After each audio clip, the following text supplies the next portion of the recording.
No, we're not anti-white. But we don't have time for the white man. The white man is on top already. The white man is the boss already. The white man has economic security already. He has first-class citizenship already. So you're wasting your time talking to the white man. We are working on our people. First things first, we look upon the so-called Negro in America as a sick man. When a man, you may say, well, what do I mean sick? If a man has forgotten his name, he's a sick man. They call that amnesia. And if you go to the so-called Negro here in America and ask him his name, he doesn't know it. If a Chinese person came through that door and I asked him his name and he said his name was Patrick Murphy, you'd know he forgot his own name and has picked up an alias somewhere. So, if a yellow man looks ridiculous wearing an Irish name, which is a white man's name, how much more absurd does a black man look wearing a white man's name?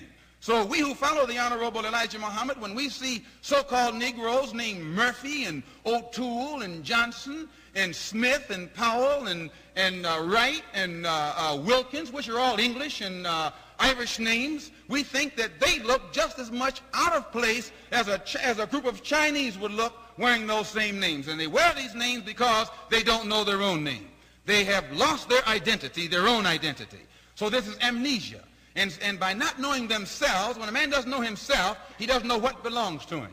He could be the richest man on this earth, but by having lost his identity, he'll walk around like a pauper. So here we have 20 million black people in America who are wearing the names of their former slave master, as we've been taught by the Honorable Elijah Muhammad. And by suffering a form of amnesia, they don't have a name of their own, so they've taken your name. They don't know their own language, so they've taken your language. They don't have a history of their own, so they let you tell them what their history is. And that, in essence, is that you found them in the jungle someplace with a spear chasing white people in a cannibalistic way to try and give the impression that white meat is the only good meat to eat.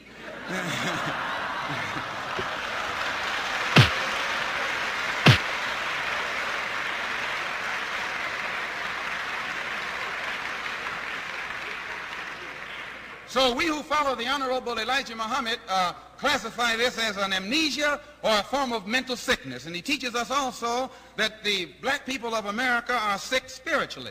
Whenever you have, if you go into China and find a Chinese who has adopted Christianity, because he still has a Chinese heart and a Chinese brain and Chinese concepts, whatever he sees through Chinese eyes. So though he accepts Christianity, if you ask the Chinaman to paint a picture of Jesus, he'll come out looking Oriental like a Chinaman. Same way with an Eskimo. Put an Eskimo in the same position, and he will depict his Lord or Savior like an Eskimo. Because by nature, a person is forced to see that which he admires in his own eyes, or vice versa. Now then, you come here to the American white man and ask him for his conception of Jesus or his God, and he will always depict him as a white man, just like himself.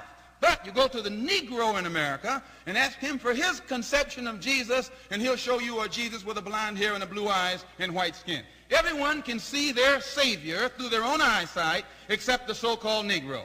Everyone has their own God except the so-called Negro. And the Honorable Elijah Muhammad teaches us that this is a form of mental sickness or spiritual sickness, and also we suffer from moral sickness.